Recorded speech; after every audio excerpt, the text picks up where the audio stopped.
एक रोटी तेरे उलगुलान से मिली है, औरों को जो मिला है मुकद्दर से मिला होगा, पर मुझे तो मुकद्दर भी है बिरसा तेरे उलगुलान से मिला है। आदरणीय व्यासपीठ और यहाँ पर उपस्थित सभी सगाजनों, मैं अपनी बात रखने से पहले जितने भी लोग पेंडोल के इधर उधर घूम रहे हैं, उन लोगों से मेरी एक सामाजिक अपील है कि आप लोग समाज के बीच में आओ और समाज के इस कार्यक्रम को सुनो। समाज के बीच में रहोगे तो सुरक्षित और महफूज रहोगे, समाज से दूर भागोगे तो कुत्ते की मौत मारे जाओगे। ये इस देश की वास्तविक व्यवस्था बोल रही है। साथियों, इस देश के विकास के साथ साथ आदिवासियों का विनाश, ये दोनों प्रक्रिया एक साथ चल रही है। हम लोग देख रहे हैं इस देश में जहां पर संविधान व्यवस्था है, इस देश में जहां पर लोकतंत्र है, इस देश में जहां पर वोट का पावर दिया जाता है, उसी देश में एक सुप्रीम कोर्ट 5 जनवरी 2011 में एक ऐतिहासिक जजमेंट पास करती है और वो बोलती है कि इस देश का वास्तविक भूमालक आदिवासी है और उन लोगों को यहाँ के मालिक होने का हक, अधिकार और सम्मान मिलना चाहिए। लेकिन इस देश की षड्यंत्रकारी सत्ताधारी जमात आदिवासियों को सब्स्टिट्यूट ह्यूमन बोलती है। सब्स्टिट्यूट ह्यूमन यानी क्या? सब्स्टिट्यूट ह्यूमन का मतलब होता है पर्यायी मानव, जिसके आधार पर किसी को जमीन चाहिए होती है तो ये आदिवासियों से लेते हैं, किसी को खून चाहिए होता है तब ये आदिवासियों से लेते हैं, किसी को किडनी चाहिए होती है तो ये आदिवासियों से लेते हैं, किसी को आंख चाहिए होती है तब ये आदिवासियों से लेते हैं, किसी को बाल चाहिए तब ये आदिवासियों से लेंगे। और अगर किसी बिगड़ी हुई बाप की औलाद को किसी महिला का शारीरिक शोषण करना है तो सबसे पहले ये आदिवासी महिलाओं की तरफ नजर देखते हैं। ये ताली बजाने वाली बात नहीं है, ये चुल्लू भर पानी में डूब मरने वाली बात है।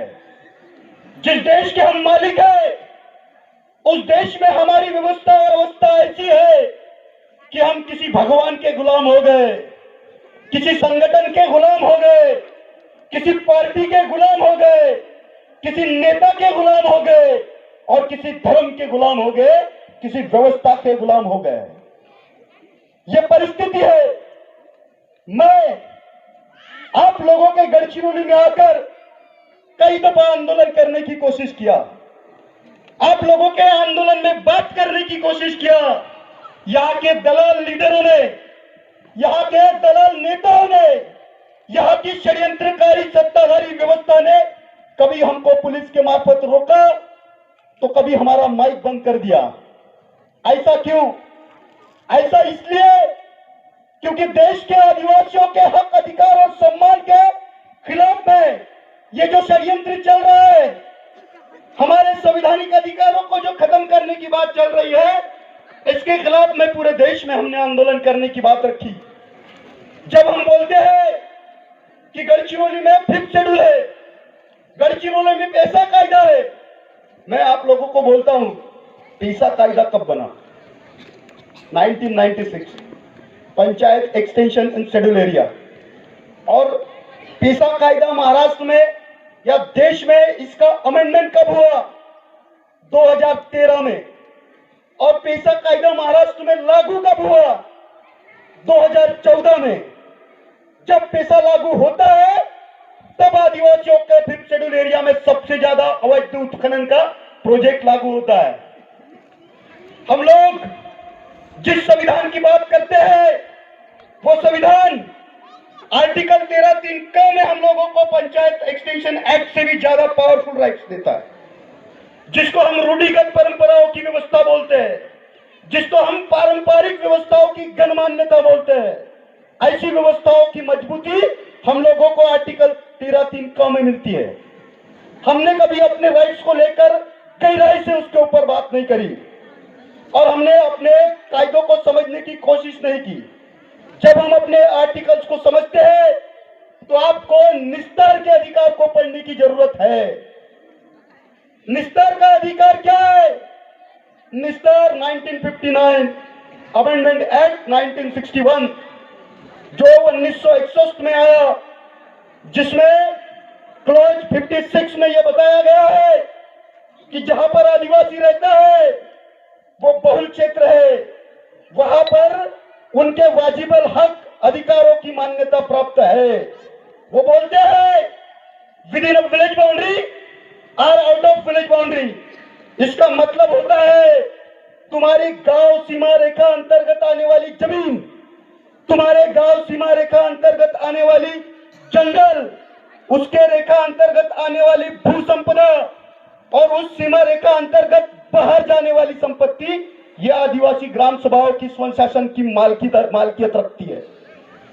लेकिन इस देश में अलग अलग षड्यंत्र को रचाया गया, हमारे खिलाफ में इन लोगों ने अलग अलग कायदे को बनाया गया और इन्होंने 1980 में वन संवर्धन अधिनियम लाया। जिस क्षेत्र में आदिवासी रहता है वो क्षेत्र पहले से ही प्रोटेक्टेड फॉरेस्ट है, वो क्षेत्र पहले से ही सुरक्षित जंगल है, वहां पर तुम लोग फॉरेस्ट कंजर्वेशन की बात कैसे कर सकते हैं? 1980 में सबसे पहला षड्यंत्र हमारे साथ हुआ है, जहां पर 5th शेड्यूल है, वहां पर तुम सरकार नाम की व्यवस्था क्या कर रही है? Kerala R.K. Naidu supreme court का जो जजमेंट है 1998 का, वो बोलती है जहां पर बहुल आदिवासी रहता है वहां पर सरकार नाम की जो संस्था है वो गैर आदिवासी है। मैं आप लोगों से पूछ रहा हूं, यहां पर ग्राम सभाओं की व्यवस्था है, यहां पर 5th शेड्यूल लागू है, यहां पर आर्टिकल 244 के क्लॉज 1 क्लॉज 2 लागू है, तो तुम्हारे क्षेत्रों में फॉरेस्ट डिपार्टमेंट की कंपनियां क्या कर रही है? तुम्हारे क्षेत्रों में पुलिस प्रशासन की कंपनियां क्या कर रही है? तुम्हारे क्षेत्र में रेवेन्यू डिपार्टमेंट के कैंप क्या कर रहे हैं? यह सबसे पहला सवाल है।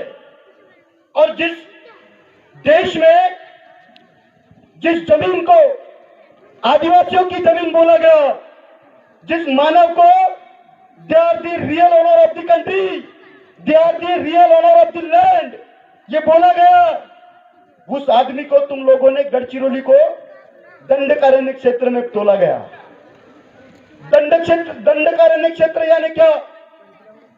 दंडकारण्य क्षेत्र का मतलब होता है किसी व्यक्ति ने देश विरोधी काम किया हो, जिसने देशद्रोही काम किया हो, जिसने बलात्कार, मर्डर जैसे जघन्य अपराध किया हो, उस व्यक्ति को काला पानी की सजा देते हैं, उसको दंडकारण्य क्षेत्र में भेजते हैं।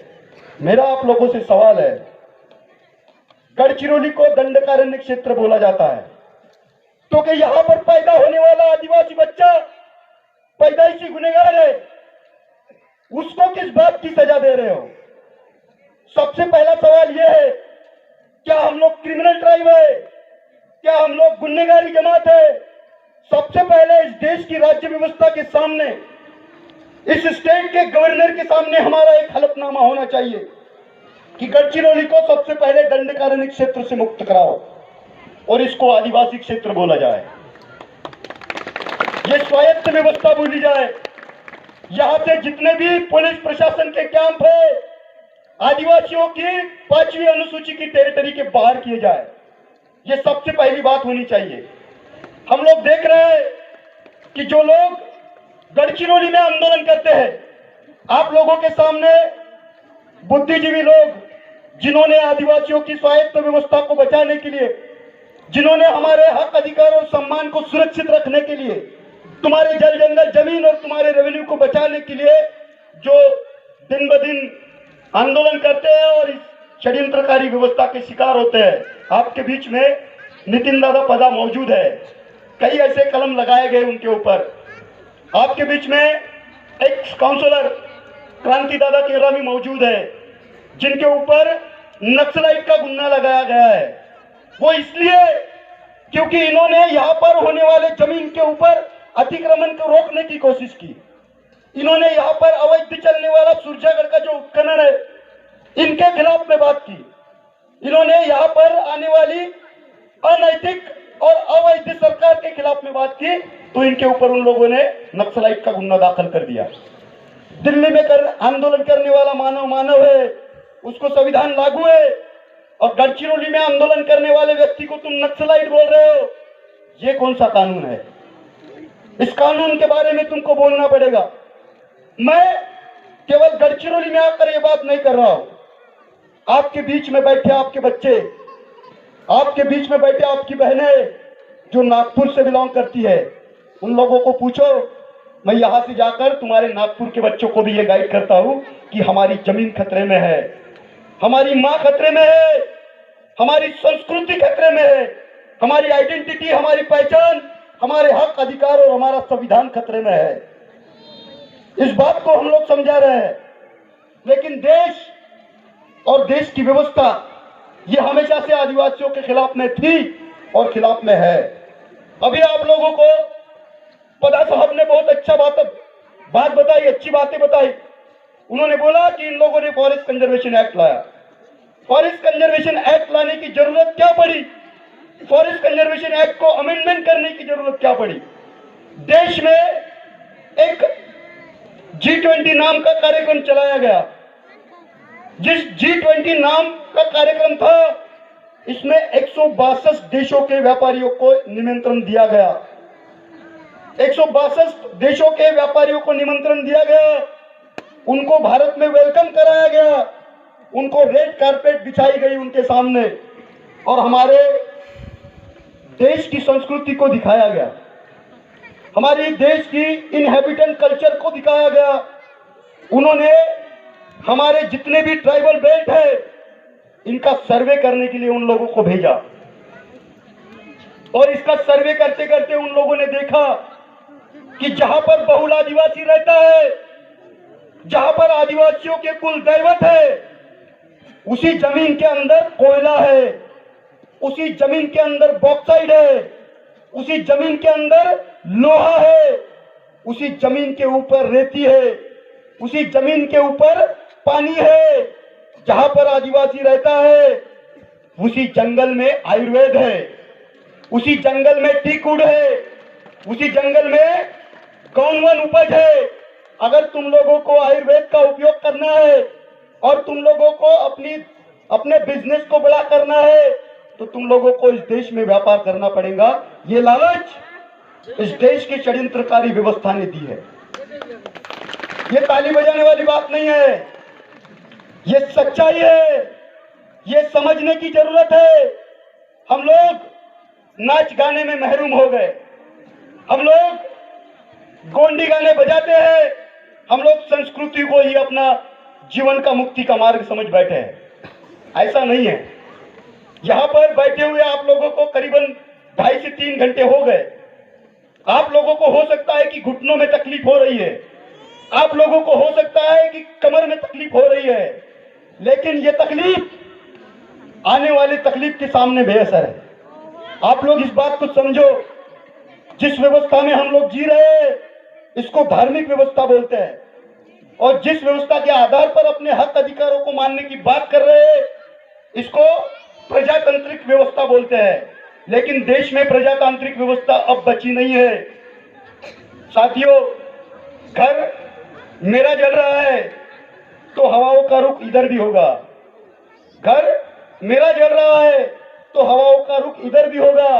राख मैं हो रहा हूं तो खाक तुम भी होंगे। मैंने यहाँ पर आकर कई ग्राम सभाओं के लोगों से बात करने की कोशिश की, इनको मैंने ये बात समझाने की कोशिश की, जिसको हम रिजर्व फॉरेस्ट बोलते हैं, जिसको हम स्वायत्त व्यवस्था बोलते हैं, ये लोग बोलना चाहते हैं कि हमारे बीच में कोई आ ही नहीं सकता। मैंने घर जलने वाली बात इसलिए बताया क्योंकि तुम्हारे बीच में जैसे 5th शेड्यूल एरिया है, वैसे ही मणिपुर, मेघालय, आसाम, दिसपुर, झारखंड, यहाँ पर 6th शेड्यूल है। वहां पर स्वायत्त व्यवस्था है, उसके बावजूद मणिपुर के आदिवासी महिलाओं को सड़क पर नंगा घुमाया गया। वहां के आदिवासी परिवारों को घर में जिंदा जलाया गया। वहां पे आदिवासी भाइयों के ऊपर गोलियां चलाई गई। 90 दिन तक ये सिविल वॉर चलता रहा और देश के किसी भी सोशल मीडिया में नहीं दिखाया गया। यहाँ का सोशल मीडिया चुप है, यहाँ का टेलीविजन चुप है, यहाँ के न्यूज रिपोर्टर चुप है, वहां का राज्यपाल चुप है, वहां का सीएम चुप है, तुम्हारे देश का ह्यूमन राइट्स कमीशन चुप है, तुम्हारे देश का प्रधानमंत्री चुप है, यहां तक कि इस देश की महिला आदिवासी राष्ट्रपति चुप है। इस बात को देखो, हम लोग किस व्यवस्था से जूझ रहे हैं। जहां पर सुरजागढ़ को बचाने के लिए, जहां पर तोड़गट्टा के माइनिंग को बचाने के लिए, जहां पर झंडे पार की माइनिंग को बचाने के लिए 280 दिन तक एक आंदोलन होता है। वो आंदोलन किसी न्यूज़पेपर के पन्ने में नहीं, किसी न्यूज टेलीविजन के चैनल में नहीं, किसी सोशल मीडिया के व्हाट्सएप या ट्विटर पर नहीं, किसी नेता के बोल नहीं, किसी पार्टी के हलचल नहीं कि यहाँ पर आदिवासी लुट रहा है।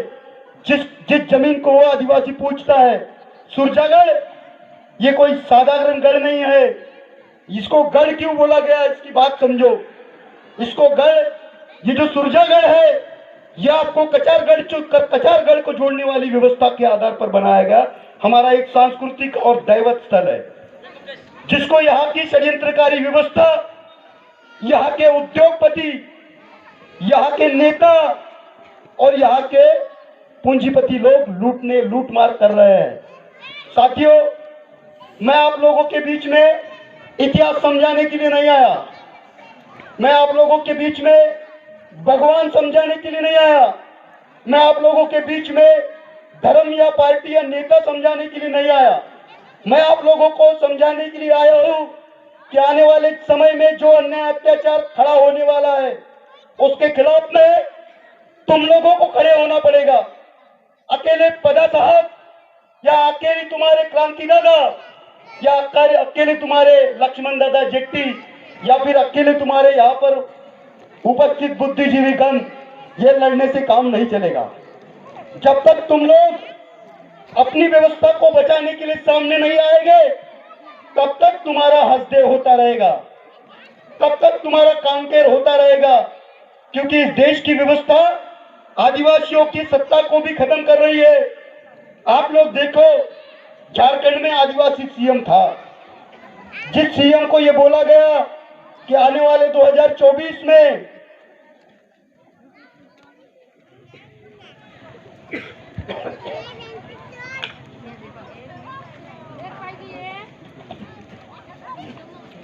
इस देश में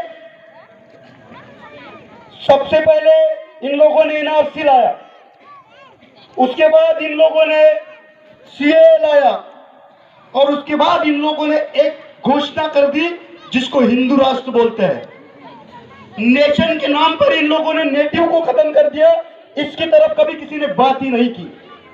राष्ट्रवाद जिसको हम बोलते हैं,